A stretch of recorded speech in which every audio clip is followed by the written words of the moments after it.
Speak up India. Speak up India अभियान। Speak up India अभियान आज पूरे देश में स्पीक अप इंडिया अभियान के तहत गरीबों, मजदूरों, किसानों, श्रमिकों, छोटे दुकानदार, रेडी पटरी वाले की आवाज स्पीक अप इंडिया के तहत पूरा देश आज उठा रहा है। हम भी उठाएंगे उनकी आवाज। मैं भी अपनी आवाज उन गरीब और मजलूम लोगों की आवाज में आज शामिल करूंगा स्पीक अप इंडिया के तहत। साथियों, आप सब भी मेरी आवाज को दूर दूर तक पहुंचाइएगा। आपसे गुजारिश है, निवेदन है कि मेरी इस आवाज को, स्पीक अप इंडिया की आवाज को ज्यादा से ज्यादा शेयर कीजिएगा ताकि ज्यादा लोगों तक पहुंचे और ये सरकार की चूल्हे हैं वो हिले। क्योंकि ये गूंगी और बहरी सरकार, ये सिर्फ और सिर्फ हमारी और आपकी जो स्पीक अप की ताकत है, जो बोलने की ताकत है, उससे ही इनका नींव हिलेगा।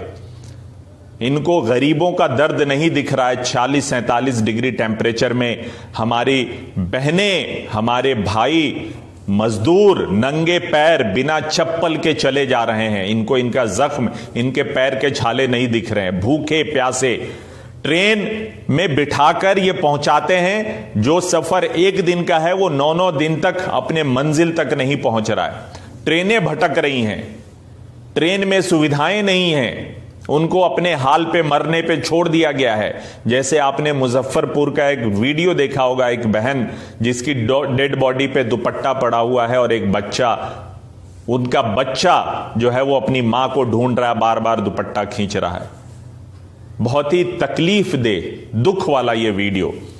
कई सारे ऐसे वीडियोज आए और मैं कहता हूं कि ये ट्रेनें नहीं भटकी हैं, ये सरकार है, ये नरेंद्र मोदी सरकार है, ये केजरीवाल सरकार है जो भटका है।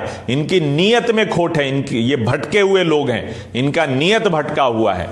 ये देश को आज बर्बाद करना चाहते हैं। जो राष्ट्र निर्माता हैं हमारे, जो नेशनल बिल्डिंग में सबसे बड़ा अगर किसी का कंट्रीब्यूशन होता है तो हमारे जैसे मुल्क के लिए तो वो हमारे जो श्रमिक मजदूर भाई हैं, जो मजदूर हैं, उनका है। आज उनके साथ खिलवाड़ हो रहा है, उनके संवेदनाओं के साथ खिलवाड़ हो रहा है, आज उनके जज्बात के साथ खिलवाड़ हो रहा है। मजाक उड़ाया जा रहा है उनके गरीबी का, उनके पैर के छालों के साथ खेला जा रहा है। वो फोटो दिखा दिखाकर लोग मजे ले रहे हैं। शर्म की बात है इस सरकार को। जिस सरकार पे जिम्मेदारी थी, जिस सरकार को जिम्मेदारी पूरी करनी थी, आज वो सरकार अपनी जिम्मेदारियों से भाग रही है और सिर्फ एसी वाले कमरे में बैठकर मोनोलॉग कर रही है। मोनोलॉग डायलॉग वो होता है जब एक तरफा वाद हो, एक तरफा बातचीत हो, चाहे वो आप नरेंद्र मोदी का देखें या केजरीवाल का देखें। ये आते हैं, कैमरे के सामने बैठते हैं, अपनी बात करके खत्म करके चले जाते हैं। साथियों, आज इसलिए पूरे देश को जरूरत पड़ी है स्पीक अप इंडिया आंदोलन की, क्योंकि आज मीडिया भी, गोदी मीडिया भी इनके नतमस्तक है, इनके पैरों में पड़े हुए हैं ये लोग। ये गरीब मजदूर लोगों का, हमारे भाई बहनों जो परेशान हैं, जिनकी नौकरियां जा रही हैं, जो छोटे दुकानदार हैं, इनकी आवाज आपने कभी नहीं देखा होगा कि मीडिया उठाती है। ये इनके कदमों तलवे चाट रहे हैं ये गोदी मीडिया। आज यही रीजन है कि आज पूरा देश स्पीक अप इंडिया के माध्यम से जुड़ा है और पूरा देश ये आवाज उठा रहा है मजदूरों के लिए, गरीबों के लिए, हमारी बहनों के लिए, वंचितों के लिए, आदिवासियों के लिए, ताकि ये सरकार की चूल्हे हिले। इन सरकार, जो अंधी बहरी सरकार है, जिसको ना कुछ सुनाई देता है ना कुछ दिखाई देता है, वहां तक हम सब की आवाज स्पीक अप इंडिया के माध्यम से पहुंचे। और आज मैं किसी कांग्रेस पार्टी के कार्यकर्ता के नाते नहीं आया हूं, आज एक भारतीय होने के नाते जो मेरे दिल में दर्द है, जो हमने गरीबों के दर्द को देखा है। जब हम कांग्रेस की रसोई चला रहे थे या जब राशन बांट रहे थे, तब हमने दर्द देखा है उनका, सड़कों पे दर्द देखा है लगातार। मैं शुक्रिया अदा करता हूं कांग्रेस पार्टी और कांग्रेस नेतृत्व का, जो लगातार सड़कों पे थी। इस महामारी के बीच में भी लोगों का बहुत सेवा भाव से लगे हुए थे हम लोग। हमने कभी कोई राजनीति नहीं की, हमने किसी सरकार के खिलाफ नहीं बोला, हमने गरीबों के अधिकार के बारे में बोला, उनके सुविधाओं के बारे में बोला। हमने जो कोरोना वॉरियर्स हैं, चाहे वो डॉक्टर्स हो, चाहे वो नर्सेज हो, पैरामेडिकल स्टाफ हो। आपने देखा होगा नंद नगरी के एसएचओ को कोरोना हुआ, उसको भी सही से इलाज नहीं मिल रहा था। उसकी बेटी ने जब तक ट्वीट नहीं किया, और वो ट्वीट बहुत वायरल नहीं हुआ, मीडिया में नहीं छपा, जब दिल्ली पुलिस के कमिश्नर ने इंटरफेयर नहीं किया, तब तक उसको इलाज नहीं मिला। सोचिए, जब एक एसएचओ जिसके हाथ में इतनी बड़ी जिम्मेदारी और अधिकार है और पावर है, शक्ति है, वो आदमी दर दर भटक रहा है, तो हमारे और आप जैसे जो आम लोग हैं उसका क्या हाल होता होगा आइसोलेशन सेंटर में, और किस तरह का इलाज हो रहा होगा। आज डॉक्टर्स और नर्सेज मजबूर हैं काला फीता बांधकर आंदोलन करने के लिए। होटलों में जिस केजरीवाल सरकार ने कहा था कि हम अपने डॉक्टर्स को बेस्ट सुविधा दे रहे हैं, 5 स्टार की सुविधा दे रहे हैं, होटलों में ठहरा रहे हैं, आज वो होटल से निकाले जा रहे हैं धक्के मार मार के। नहीं तो कहा जा रहा है कि अगर आपको रहना है तो इसके पैसे देने होंगे। अब आप ये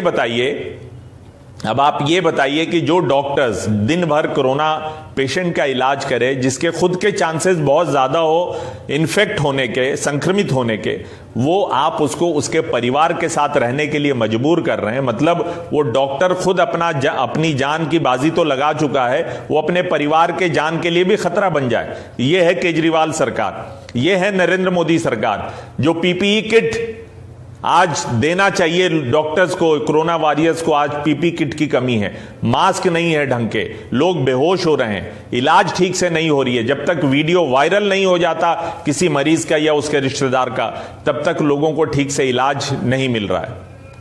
तो आज उन्हीं सब बातों को लेकर स्पीक अप इंडिया के तहत हम सब अपनी आवाज इन गरीबों की आवाज में मिलाने की कोशिश कर रहे हैं। आज हम सब पूरे हिंदुस्तानी और दिल्ली वासी मजदूरों की आवाज बनने की कोशिश कर रहे हैं स्पीक अप इंडिया के तहत। आज हम जितने कोरोना वॉरियर्स हैं, चाहे वो पैरामेडिकल स्टाफ हो, डॉक्टर्स हो, नर्सेज हो, उनकी सुविधाओं को लेकर हम उनकी आवाज बन रहे हैं और इस गूंगी और बहरी सरकार तक अपनी आवाज और मांग पहुंचाना चाहते हैं स्पीक अप इंडिया के माध्यम से। सबसे पहले जो देश में माहौल है, गरीब परेशान है, उनके पास पैसे नहीं है, रोजगार नहीं है, कोई काम नहीं है, मैं मांग करता हूं नरेंद्र मोदी जी से, सबसे पहले तुरंत उनको 10,000 रुपया, जो गरीब हैं, मजदूर हैं, उनको 10,000 रुपया उनके सीधे खातों में जमा कराए, ताकि वो अपना भरण पोषण कर सके, वो रोटी, कम से कम रोटी और नमक नसीब हो सके उनको। उसके बाद 7,500 रुपया न्याय योजना के तहत अगले 6 महीने तक उनके अकाउंट में दिया जाए। आपने अनाउंस किया था 20 लाख करोड़, तो 20 लाख करोड़ में से कुछ पैसा मोदी जी इनको तो दीजिए, या सिर्फ जुमलेबाजी ही, ये राहत पैकेज भी आपका जुमलेबाजी है। दूसरी जो सबसे बड़ी मांग है वो ये है कि मनरेगा के तहत जो मिनिमम 100 दिन की रोजगार की गारंटी सरकार देती थी, इस लॉकडाउन पीरियड में और ये महामारी के वक्त कम से कम उन मजदूरों को 200 दिनों तक की काम की गारंटी दी जाए, उनको काम दिया जाए 200 दिन, 100 दिन को बढ़ाकर 200 दिन किया जाए।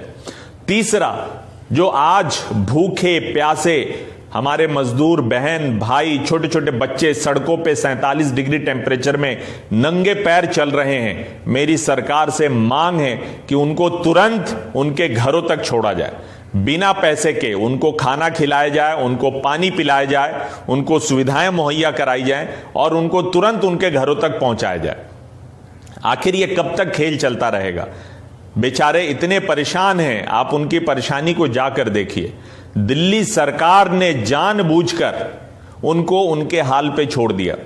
चूंकि दिल्ली सरकार उनको खाना नहीं खिला सकती थी, दिल्ली सरकार उनको पानी नहीं पिला सकती थी, उनको इस तरह से मजबूर किया कि वो भूखे, वो बेचारे अपने गांव चलने के लिए मजबूर हो गए। साजिश है, अरविंद केजरीवाल ने साजिश किया।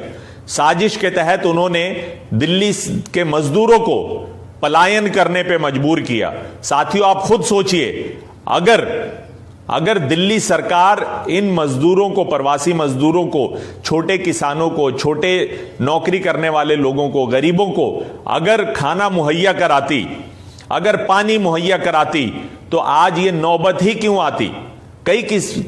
प्रवासी मजदूरों से जब मैं मिला था, मेरी बात हुई, उन्होंने कहा कि भाई साहब, दिल्ली में भूखे रहने से मरने से बेहतर है कि हम रास्ते में कोरोना से मर जाएं या घर पहुंचकर मेरी घर पे मौत हो, अपने लोगों के सामने मेरी मौत हो। लेकिन दिल्ली सरकार सिर्फ फर्जी आंकड़ों के साथ, दिल्ली सरकार ने कहा हम 10 लाख लोगों को खाना खिला रहे हैं। वो 10 लाख लोग अगर खाना खा रहे थे तो दिल्ली में जो प्रवासी मजदूर हैं वो आखिर क्यों मजबूर हुए अपने घर को वापस जाने के लिए? अगर उनको सुविधाएं मिलती तो आज ये 47 डिग्री टेम्परेचर में, धूप में पैदल क्यों अपने घरों की तरफ जा रहे होते? सिर्फ अरविंद जी, आपने नौटंकी किया, ड्रामा किया है। आपने फूड कूपन जो 2000 अपने विधायकों को बांटा है, कभी आपने ऑडिटिंग कराई, आपने चेक किया कि वो 2000 कूपन किसको बांटे गए, किसको दिए गए? अगर गरीब मजदूर किसानों को मिले होते तो आज किसान दिल्ली में रह रहे होते, छोटे किसान, आज मजदूर दिल्ली में रह रहे होते, छोटे कारोबारी दिल्ली में रह रहे होते, लोगों की नौकरियां जा रही हैं। दिल्ली में आज के दिन में 15,000 से ज्यादा कोरोना के केसेस हैं। एक दिन में 800 से ज्यादा नए पेशेंट जुड़े हैं इस लिस्ट में। जब दिल्ली में पेशेंट न के बराबर थे, मैं याद दिलाना चाहता हूं 7 अप्रैल को जब 545 थे, तब आपने कहा था कि दिल्ली में कोरोना के लिए 30,000 बेड रेडी हैं। और साथियों, आप 25 मई का ट्वीट देखना सीएमओ दिल्ली का, उसमें अरविंद केजरीवाल ने कहा है कि हमारे पास 4500 बेड है कोविड के लिए। सोचिए दोस्तों, कहां 30,000 और कहां 4500। आप खिलवाड़ कर रहे हैं दिल्ली के लोगों के साथ। आपने लॉकडाउन अनप्लान्ड किया, जब ज्यादा जरूरत थी लॉकडाउन की तब आप लोगों को मार्केट खोल रहे हैं, बिना पूछे हुए, बिना सलाह मशवरा किए हुए दुकानें खोल रहे हैं। आपने पब्लिक ट्रांसपोर्ट शुरू कर दिया और हर दिन लगभग 500 से ज्यादा केसेस लगातार एक हफ्ते से दिल्ली में बढ़ रहे हैं। तो आप दिल्ली के लोगों को जानबूझ के चाहते हैं कि ये मर जाएं, ये कोरोना के वजह से परेशान हो, आप जानबूझ के चाहते हैं। क्योंकि सरकार अगर संवेदनशील होती तो जब जरूरत नहीं थी लॉकडाउन की तब लॉकडाउन नहीं करती। आज जब जरूरत है एहतियात बरतने की तो आपने वो एहतियात नहीं बरता। आज लगातार डॉक्टर्स परेशान हैं, काला फीता बांधकर वो प्रोटेस्ट करने के लिए मजबूर है सरकार की नीतियों के खिलाफ। आज आप केसेस बढ़ते जा रहे हैं और कंटेनमेंट जोन घटता जा रहा है, ताकि आप अपना पीठ थपथपा सके कि अरविंद केजरीवाल की सरकार कितना बढ़िया काम कर रही है। जब तक वीडियो वायरल नहीं होता, मैं धर्मेंद्र भारद्वाज का नाम लेना चाहता हूं, जिसकी मां हॉस्पिटल में एडमिट थी। आज हाई कोर्ट ने उसका सू मोटो नोटिस लिया है। उसको एमएस ने बोला है कि हमारे पास बेड नहीं है, आप अपना वेंटिलेटर और बेड इंतजाम करो। अब कोई आम आदमी, मेरे जैसा, आप जैसा, जो भी भाई सुन रहे हैं, दिल्ली के आम आदमी कहां से वेंटिलेटर इंतजाम करेंगे? कहां जाकर वेंटिलेटर ढूंढेंगे? ये तो सरकार की जिम्मेदारी थी। दिल्ली के लोगों ने आपको यहां का मुख्यमंत्री चुना है, ये आपको इंतजाम करना था। आज उस धर्मेंद्र भारद्वाज को आप कह रहे हैं कि आप अपना बेड इंतजाम कीजिए, आप अपना जो है वो वेंटिलेटर इंतजाम कीजिए। इससे शर्म की बात और कुछ हो नहीं सकती।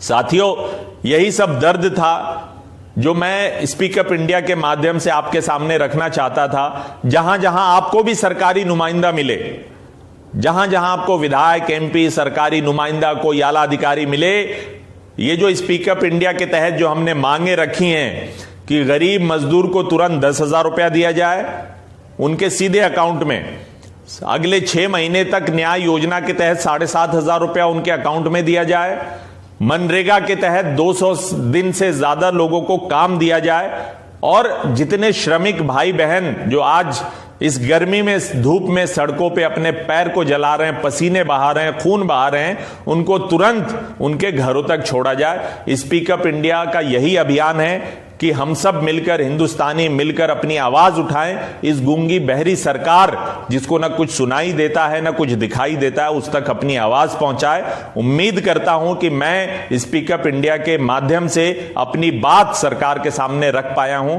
अब आप सबसे भी निवेदन करता हूं, गुजारिश करता हूं कि मेरी आवाज को सरकार तक पहुंचाइए। इस वीडियो को ज्यादा से ज्यादा शेयर कीजिए और आप भी स्पीक अप इंडिया के तहत अपनी बात सोशल मीडिया के माध्यम से सरकार तक पहुंचाइए। बहुत बहुत शुक्रिया।